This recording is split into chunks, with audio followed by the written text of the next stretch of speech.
कहानी की शुरुआत ट्रेन की पटरी को दिखाते हुए होती है। इसके फौरन बाद हमें 1968 का वक्त दिखाया गया, जहां पॉल ने आयरिस नाम की लड़की को सरप्राइज के लिए एक स्काई व्यू रेस्टोरेंट पर आया था। आयरिस बहुत ही ज्यादा एक्साइटेड हो चुकी थी और खुशी में इस रेस्टोरेंट और कमर्शियल के लिए आयरिस और पॉल की इस टॉवर के साथ पिक्चर भी ली जाती है। फाइनली ये लोग रेस्टोरेंट के अंदर चले जाते हैं। यहाँ पर हम देख पाते हैं कि रेस्टोरेंट का फ्लोर ग्लास का था, जिसे सब नजर आ रहा था, और इसी रेस्टोरेंट के ठीक सेंटर में एक लाइव किचन भी मौजूद था। लोग यहाँ पर पार्टी कर रहे थे कि तभी आयरिस पॉल के पॉकेट में एक रोज फ्लावर लगाती है, जिस पर लगे कांटे के चुभ जाने से उसके उंगली से खून निकल आता है। यह देखकर उसे उल्टी आ जाती है, जो देखते हुए रेस्टोरेंट में आई हुई सिंगर ये समझ गई कि आयरिस प्रेग्नेंट है। और जब उसने आयरिस से पूछा तो आयरिस को खुद ही उसे इस वक्त उसी के मुंह से पता चल रहा था। लेकिन इस बात को सुनकर आयरिस बहुत ज्यादा खुश थी और यहाँ पर वो सिंगर की बेटे को भी देखती है, और पता नहीं क्योंकि उसे इस बच्चे के साथ उसका अट्रैक्शन फील होने लग गया। खैर, इस सब चीज को इग्नोर करते हुए वो पॉल के पास चली गई और पॉल उसे लेकर इस बिल्डिंग के टॉप व्यू टेरेस पर चला आया, जहां वो आयरिस को प्रपोज कर देता है। आयरिस एक्साइटेड होकर उसे इस प्रपोजल को जल्दी से एक्सेप्ट कर लेती है और उसे यह खुशखबरी भी देती है कि प्रेग्नेंट है,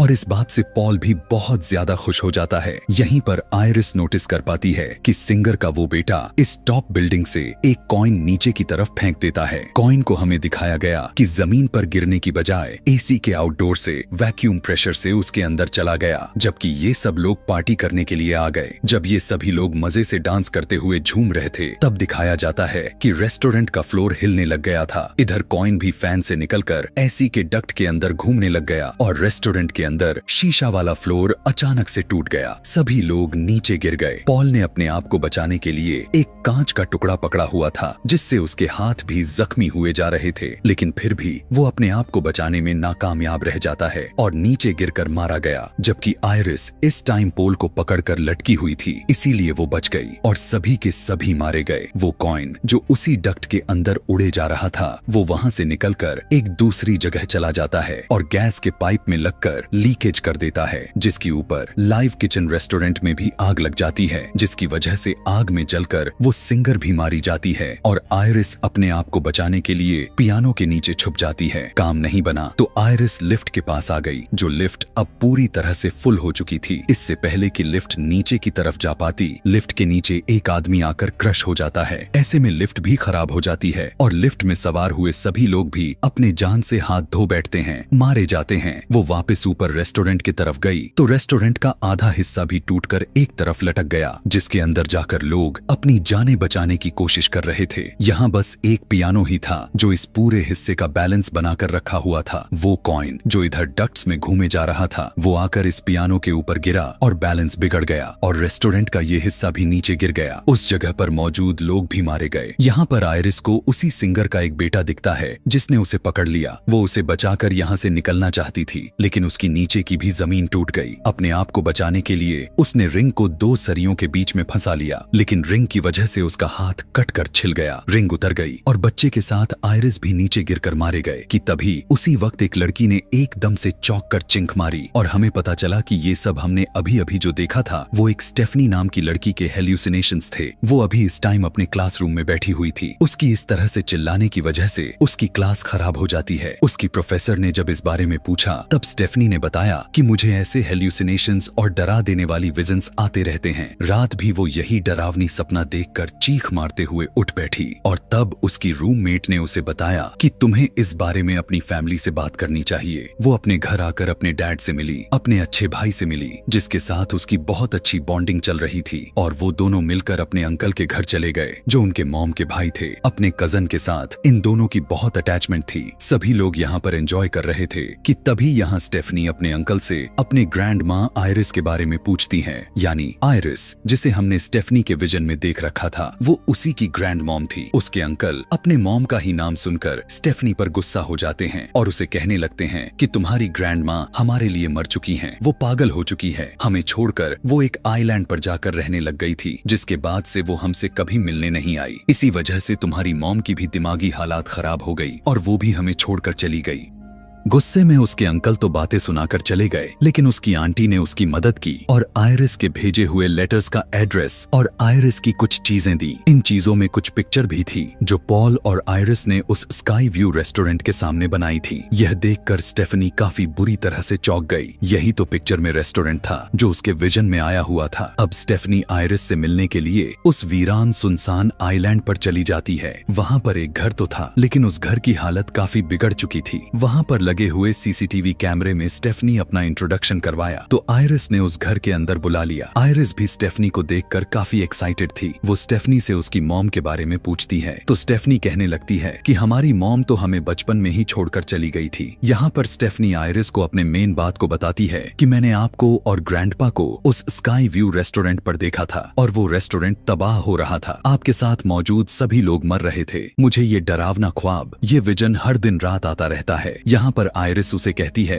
कि जो तुम्हें आते हैं वो सभी विजन्स मुझे भी आते थे और उसी विजन की वजह से मैं उस दिन होने वाले बड़े हादसे को बचा पाई थी। उस दिन मैंने उस बच्चे के हाथ से उस कॉइन को छीन ली थी जिसकी वजह से वो सारा का सारा हादसा हुआ था और फिर वो रेस्टोरेंट का जो फ्लोर टूटा था वो भी उन्हें पहले ही पता था। इसीलिए मैंने जाकर माइक में ऐलान करते हुए सभी से कह दिया कि फ्लोर टूटने वाला है, जिसकी वजह से लोग पहले ही वहाँ से निकल गए थे और इस तरह काफी लोग मरने से बच गए थे। स्टेफनी हैरानी के साथ पूछने लगती है, आपने उस दिन सबकी जान बचा ली थी? तो आयरिस कहती है, हाँ, उस दिन मैंने मौत का धोखा देते हुए सबकी जान तो बचा ली, लेकिन मौत ने उन लोगों के पीछा नहीं छोड़ा। मौत उन लोगों के साथ गेम खेलने लग गई। जो भी लोग उस हादसे में बचे हुए थे, मौत उन लोगों को ढूंढ ढूंढ कर मारने लग गई। न सिर्फ उन लोगों को, बल्कि अगर उन लोगों के बच्चे भी होते थे, मौत उनको भी नहीं छोड़ रही थी। और अगर वहाँ पर मौजूद कुछ बच भी निकले और इनके बच्चे इस एक्सीडेंट के बाद भी पैदा होने लग गए, मौत उनको भी मारने लग गई, क्योंकि अगर वो लोग इस हादसे में मर जाते तो उनके बच्चे भी आगे पैदा ना होते। मौत जब एक के बाद एक करके वहाँ वाले हादसे के लोगों को मारते जा रही थी, तब मुझे इन चीजों का अंदाजा हुआ। पॉल को भी मौत ने कैंसर के मुंह में ले जाकर मारा था और तब मुझे अंदाजा हो गया कि अब अगली बारी मेरी है। मौत को चकमा देने के लिए मैंने यहाँ आकर छुप गई। अगर मैं मर गई तो मौत तुम्हारी मॉम के साथ साथ उसके भाई, उसके बच्चों को, इवन तुम्हें और तुम्हारे भाई को भी मार डालेगा। लेकिन जब तक मैं जिंदा हूँ तुम सबको कुछ नहीं होने वाला। यहाँ पर स्टेफनी पूछती है कि आखिर ये विजन मुझे ही क्यों आ रही है? तब आयरिस ने कहा कि क्योंकि मौत अब हमारे पीछे लग चुकी है। यह बात सुनकर स्टेफनी बुरी तरह से डर गई। तब आयरिस ने उसे एक बुक दिया जिसमें उस हादसे में मरने वालों लोगों की मौत बाद में कैसे हुई थी, उन सब की स्टोरीज भी लिखी हुई थी और साथ वो तरीके भी लिखे गए थे जिनसे मौत को चकमा दिया जा सकता है। स्टेफनी को यहाँ पर ये बातें बकवास लगने लग गईं, इसीलिए उसने बुक नहीं ली और आयरिस से कहा कि मैं आपसे मिलने के लिए दोबारा आऊंगी। यह कहकर वो बाहर चली गई। आयरिस, जो काफी सालों से बाहर नहीं निकली थी, उसने अपने बच्चों को बचाने के लिए मौत के सामने आने का फैसला किया और बाहर निकलकर स्टेफनी को वो किताब पकड़ा दी। उसने कहा कि मौत अब तुम्हारे पीछे आएगी और अपनी जान बचाने के लिए तुम्हें इस बुक का इस्तेमाल करना ही होगा। स्टेफनी उसकी बात पर भरोसा नहीं कर रही थी तो आयरिस ने कहा कि यहीं पर रुककर मेरी मौत को देखना। यहाँ पर हमने देखा कि एक जगह से गैस लीक हुआ। गैस के लीक होने से एक चीज डिसरप्ट हुई, उसके बाद दूसरा हुआ और इसी तरह एक चैन बनते हुए आयरिस के मुंह में सीधा आकर लकड़ी जैसा कोई चीज स्टैब हो गई और आयरिस की वहीं पर मौत हो गई। अब तो स्टेफनी को यहाँ से आयरिस की बातों पर यकीन होने लग गया। यह 2 दिन बाद ही आयरिस का फ्यूनरल था, जहाँ पर स्टेफनी की मॉम भी आई हुई थी।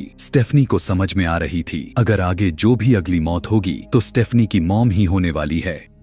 अपनी मॉम की जान बचाने के लिए वो आयरिस की बुक पढ़ने लग गई जिसमें आयरिस ने वो कॉइन भी छुपा कर रखा हुआ था जिसकी वजह से उनसे उस दिन होने वाले हादसे को बचाया था। सारी बात समझते हुए स्टेफनी फौरन अपने फैमिली को कॉल लगाती है ताकि वो उन्हें अलर्ट कर सके, लेकिन यहाँ पर कोई भी उसकी कॉल को रिसीव नहीं कर रहा था। यहाँ दिखाया जाता है कि स्टेफनी की पूरी फैमिली मजे से पार्टी कर रही थी। उसी पार्टी में दिखाया जाता है कि मौत अपना खेल खेलने लग गई है। यहाँ पर एक गिलास जैसे ही गिरा, उस कांच का टुकड़ा जाकर बर्फ में गिर गया। यहीं से सभी बर्फ को ले रहे थे। ये बर्फ का टुकड़ा स्टेफनी के अंकल के गिलास में चला गया और उन्होंने ग्लास जाकर साइड पर रख दिया और यहाँ पर सारी चीजें भी थोड़ा थोड़ा करके अपनी जगह चेंज करती रहीं। देखने से ऐसा लग रहा था कि जैसे ये सब कुछ किसी प्लान के तहत हो रहा हो। स्टेफनी के अंकल के हाथ से वो गिलास गिर जाता है और कांच का टुकड़ा उनके पैर में घुस जाता है। दर्द की वजह से वो वहीं पर गिर पड़ते हैं। उनके गिरने से यहाँ वो जमीन में जो वाइब्रेशन पैदा हुआ उससे एक औजार औजार ग्रास काटने वाले मशीन पर गिर जाता है और मशीन स्टार्ट हो जाती है और देखते ही देखते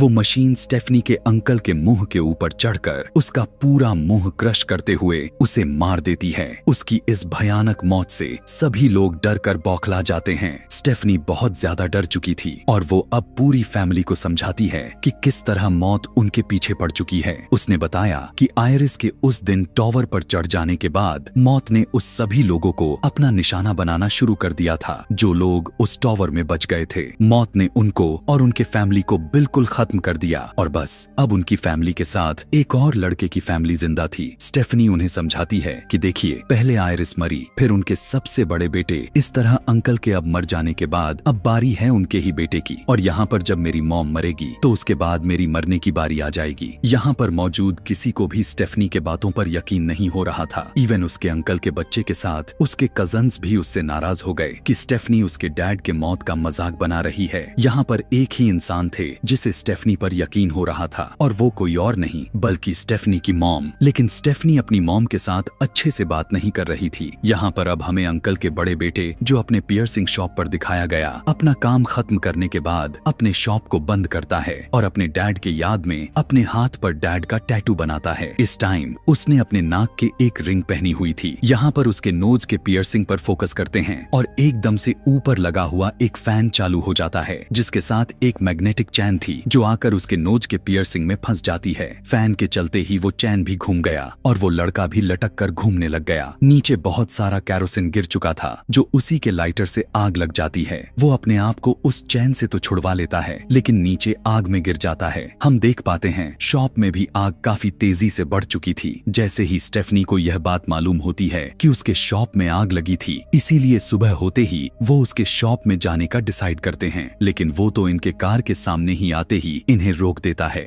हैरानी की बात तो यह था कि उसके बाजू के अलावा उसे कहीं पर भी चोट नहीं लगी थी। अभी वे सभी यही सब बात कर ही रहे होते हैं कि तभी तेजी से एक ट्रक आ जाती है, लेकिन वहाँ पर भी वो बाल बाल बच जाता है। यह देखकर वो स्टेफनी से कहने लगता है कि देखा, मैंने कहा था ना कि मुझे कुछ नहीं होगा। यहाँ पर स्टेफनी को उसकी बातें बिल्कुल बकवास लग रही थी। उसकी बातों पर ध्यान देने के बजाय वो सीधा रोड के चीजों पर ध्यान देने लग जाती है कि क्या ये चीज उस नुकसान पहुंचा सकती भी है या नहीं। यहीं से एक कचरे की गाड़ी जब गुजरती है तब स्टेफनी उससे दूर रहने के लिए कहती है, लेकिन वो तो जाकर उससे चिपकने लग जाता है और सच में पता नहीं क्यों उसे कुछ होता भी नहीं। अब लड़का स्टेफनी से कहने लग जाता है कि देखा, मैंने कहा था कि तुम कुछ ज्यादा ही सोचे जा रही हो। उस लड़के की दूसरी बहन भी अपने वॉक के लिए निकल जाती है कि तभी एक बॉल आकर उसके सर पर लगा जो सीधा गार्बेज बास्केट के अंदर गिर जाती है और गाड़ी वाले उसे जल्दी से गाड़ी के अंदर डाल देते हैं। यह सब कुछ होते हुए उन तीनों ने भी देखा था। जल्दी से जाकर वो तीनों उस गाड़ी को रोकने की काफी कोशिश करते हैं। स्टेफनी भी अपनी जान की परवाह किए बिना ही उस गाड़ी के ऊपर चढ़ जाती है, लेकिन देखने को मिला कि अंदर तो गार्बेज क्रश हुए जा रहा था और इसी मशीन के अंदर उस लड़की की भी उसके शरीर के टुकड़े टुकड़े हो गए। देखते हैं कि स्टेफनी के हाथ में बस उस लड़की का हाथ ही रह गया था और वो बहुत ही दर्दनाक तरीके से मर गई। उसकी मौत से सभी लोग बहुत ज्यादा डिप्रेस हो जाते हैं। स्टेफनी का भाई स्टेफनी से कहता है, तुम ठीक थी, लेकिन इस टाइम स्टेफनी को अपने थ्योरी पर यकीन ही नहीं हो रहा था क्योंकि उसे लग रहा था कि जो लड़की मरी थी उसकी जगह तो पहले उसके बड़े भाई को मरना चाहिए था। तब यहाँ पर उनकी आंटी ने आकर एक बहुत ही बड़ा सच रिवील किया कि असल में वो लड़का स्टेफनी के अंकल का बेटा था ही नहीं। इसी वजह से उसकी मौत नहीं हुई बल्कि उसकी बहन की मौत हो गई जो कि उसके अंकल की बड़ी बेटी थी। यह सुनते ही स्टेफनी चौंक गई, स्टेफनी के साथ सारे भी, क्योंकि अब सभी को स्टेफनी के बातों पर यकीन होने लग गया था। वो जो लड़की मरी थी उसका छोटा भाई स्टेफनी से कहने लगता है, यानी अब इस बार मेरी मरने की बारी है। स्टेफनी, मैं मरना नहीं चाहता, क्या तुम मेरी मदद कर सकती हो? स्टेफनी कहती है, मैं बचाना तो चाहती हूँ लेकिन मुझे बिल्कुल भी नहीं पता कि इसके आगे आखिर क्या होने वाला है। तब उसका भाई उसे कहता है कि तुमने तो पहले भी फिगर आउट कर लिया था कि क्या होने वाला है, इसीलिए जरा तुम अपने आसपास के चीजों पर ध्यान दो, शायद समझ जाओगी। स्टेफनी को याद आता है कि आयरिस यानी उसकी ग्रैंड माँ ने उसे एक लड़के के बारे में बताया था जो वो उस दिन टॉवर से बच गया था। वो आज भी एक हॉस्पिटल में काम कर रहा था, यानी वो अभी भी जिंदा था और उसने भी मौत को चकमा दे दिया या उसे मौत को चकमा देना आता था। इसीलिए अब ये सभी के सभी उसके पास जाने का डिसाइड करते हैं। यहाँ पर वो आदमी जब अपना नाम जेडी सुनता है तो वो हैरान हो जाता है। इस नाम से उसे सिर्फ आयरिस ही पुकारती थी। ये लोग उससे सवाल करते हैं कि आप आयरिस को कैसे जानते हैं? तब उसने बताया कि उस दिन जब वो टॉवर वाला हादसा हुआ था तब मैं वहीं था। मैं सिंगर का बेटा हूँ। यह जानते ही स्टेफनी को वो आए हुए सारे के सारे विजन याद आ गया और वो उसे फौरन से पहचान गई। ये आदमी उसे बताता है कि आयरिस काफी सालों पहले भी उससे मिलने के लिए आई थी, क्योंकि वो पॉल के लिए यानी अपने हस्बैंड के लिए मौत को चकमा देना चाहती थी। लेकिन बहुत कोशिश के बाद भी ये सभी उसकी जान बचाने में नाकामयाब रह गए थे। स्टेफनी पूछती है कि क्या कोई ऐसे भी लोग हैं जो अपने मौत से पूरी तरह से बच गए हों। तब वो आदमी कहने लग जाता है कि हाँ, 2 लोग ऐसे हैं जो मौत से बच गए थे, लेकिन इसमें पहले मौत को जीतना था और वो जीत भी गई थी। मौत ने पहले अपना शिकार बनाया और मर गए, लेकिन कुछ देर के बाद डॉक्टर की मदद से उन्हें जिंदा कर लिया गया और उसके बाद से मौत ने उनका पीछा करना छोड़ दिया। स्टेफनी उसे कहती है कि प्लीज आप हमारी मदद कर सकते हैं, लेकिन वो आदमी कहता है कि नहीं, मैं भी पहले एक दफा मौत को अपनाते हुए मौत को चकमा दे चुका हूँ, लेकिन अब मरना मुझे भी है, क्योंकि मुझे कैंसर हो चुकी है और एक ना एक दिन हम सभी को तो मरना ही है। मौत से हम भाग नहीं सकते, बच नहीं सकते, जबकि वही तो हमारी फाइनल डेस्टिनेशन है। उससे पहले हमें बचे हुए पलों को एंजॉय करना चाहिए। यहाँ पर जब सभी लोग काफी ज्यादा दुखी हो चुके थे, तभी इनके ही एक साथी को एक आइडिया आता है कि वो अपने भाई को जो इस बारी में मरने वाला है उसे पीनट खिलाएगा, क्योंकि उसे पीनट से एलर्जी थी। इस तरह से वो पीनट खाकर मर सकता था, लेकिन उसका प्लान यह था कि जैसे ही वो मर जाएगा फौरन से उस एंटी एलर्जिक और मेडिकल सर्विसेज को देते हुए जिंदा कर दिया जाएगा और इस तरह से ये लोग मौत को चकमा दे देंगे। और जैसे ही कुछ देर के बाद वो वर्निंग मशीन के पास आया तो वो मशीन चलती नहीं। उसे जल्दी बहुत थी, इसीलिए हाथ डालते हुए पीनट को निकालने की कोशिश की, जिसकी वजह से मशीन का एक स्क्रू ढीला हो जाता है। जिसके बाद ये लोग अब छुपने के लिए एक रूम में आ गए। वो अपने भाई से कहता है कि तुम यहीं पर रुको, मैंने तुम्हें लिए एक एंटी एलर्जिक लेकर आता हूँ। यह कहने के बाद वो वहाँ का दरवाजा बंद कर देता है और उसके दरवाजे के पटकने की वजह से यहाँ पर कुछ बॉटम्स चालू हो जाते हैं और MRI मशीन भी चालू हो जाती है। कुछ देर के बाद वो लड़का वापस आ जाता है एक इंजेक्टर और एक व्हीलचेयर के साथ। वो इस लड़के को पीनट खाने को कहता है। इससे पहले कि ये लोग अपना कोई प्लान पूरा कर पाते, यहाँ पर MRI मशीन चालू होते हुए अपनी हाई मैग्नेटिक रेस की वजह से वो यहाँ की सारी मेटल के चीजों को अपने तरफ खींचने लग जाती है। स्टेफनी का बड़ा कजन, जिसने अपने पूरे बॉडी में पियर्सिंग की हुई थी, व्हीलचेयर के साथ साथ उसे भी अपने अंदर खींचने लग जाती है और वो अजीब तरीके से अंदर की तरफ घुसता ही चला जाता है। अपने आप को वो बचा भी नहीं पाता। व्हीलचेयर भी टूटते हुए उसके अंदर स्टैब हो जाती है और वो बहुत ही दर्दनाक तरीके से वहीं पर मर जाता है। उसका छोटा भाई, जिसने पीनट चॉकलेट खा ली थी, अब उसे भी बहुत ज्यादा तकलीफ होने लग गए थे। अपने आप को बचाने के लिए अपने पास में ही मौजूद इंजेक्शन को ही अपने अंदर इंजेक्ट कर लिया, जिससे वो बेहतर तो हो गया, लेकिन वेंडिंग मशीन से वो बड़ी सी स्प्रिंग बाहर निकल आया, जिसे इन्होंने खोला हुआ था। एक दीवार से दूसरे दीवार पर टकराते हुए सीधा उस लड़के को लगा, जो अभी अभी मौत को चकमा देने के लिए चॉकलेट खाकर अपने आप को एंटी एलर्जिक को लगाया हुआ था। और इस तरह उसकी भी मौत हो जाती है, यानी मौत ने उसे भी नहीं छोड़ा। इन दोनों के मरने की वजह से सभी लोग बहुत ही ज्यादा दुखी हो जाते हैं। स्टेफनी अपनी मॉम से कहती है, अब आपकी बारी है। आयरिस, यानी आपकी मॉम जिस घर में रहती थी, मुझे लगता है कि आपको उसी घर में रहना चाहिए, क्योंकि उस घर में रहकर वो भी काफी कुछ अरसे तक जिंदा रही थी। अपने बेटी की बात सुनते हुए ही वो तैयार हो जाती है। तभी हम देख पाते हैं जो स्टेफनी के हाथ जो बुक थी, उसमें से वो कॉइन निकलकर नीचे गिर जाता है, जिसे एक ओल्ड लेडी उठाकर अपने पर्स में डाल लेती है। खैर, स्टेफनी तेजी के साथ अपने ग्रैंड मॉम के घर निकल जाती है और अपनी मॉम को उस घर के अंदर जाने को कहती है। उसकी मॉम अपने दोनों बच्चों को लिए काफी परेशान हो चुकी थी, तो स्टेफनी ने कहा कि मॉम, जब तक आप जिंदा रहेंगी तब तक हमें कुछ नहीं हो सकता। यह कहते हुए वो अपने भाई के साथ अपने मॉम को घर के अंदर भेज दिया। लेकिन यहाँ पर हमें दिखाया गया कि यहाँ पर तो पहले से गैस लीक होकर तैयार बैठी थी और यहाँ पर स्पार्किंग भी हुए जा रहे थे। हालांकि उसकी स्मेल स्टेफनी की मॉम को भी आई, लेकिन वो उसे इग्नोर करते हुए अंदर चली गई और ऐसे में गैस और स्पार्किंग की वजह से वहां पर एक बहुत ही बड़ा ब्लास्ट हो गया। धमाका इतना तेज था कि स्टेफनी की कार भी जाकर पानी में गिर गई और वो डूबते हुए पानी में तड़पने लग गई। अंदर स्टेफनी की मॉम इस धमाके में जल गई थी। उसका भाई, जो अभी घर से बाहर ही खड़ा हुआ था, उसने देखा कि उसके ऊपर एक टॉवर गिरने ही वाला था। इससे पहले कि वो गिर जाता, उसकी मॉम आकर उसे बचा लेती हैं और ये टॉवर उसकी मॉम के ऊपर गिरकर उनकी मौत हो जाती है। उस लड़के को अब काफी काफी अच्छे से पता चल गया था कि अब मरने की बारी स्टेफनी की है। इसीलिए स्टेफनी को बचाने के लिए जल्दी से पानी के अंदर घुस जाता है। उसे बचाकर जब बाहर लेकर आता है तो देखता है कि स्टेफनी पहले से ही दम तोड़ चुकी थी, मर चुकी थी। लड़का उसे CPR देता है। उसकी किस्मत अच्छी थी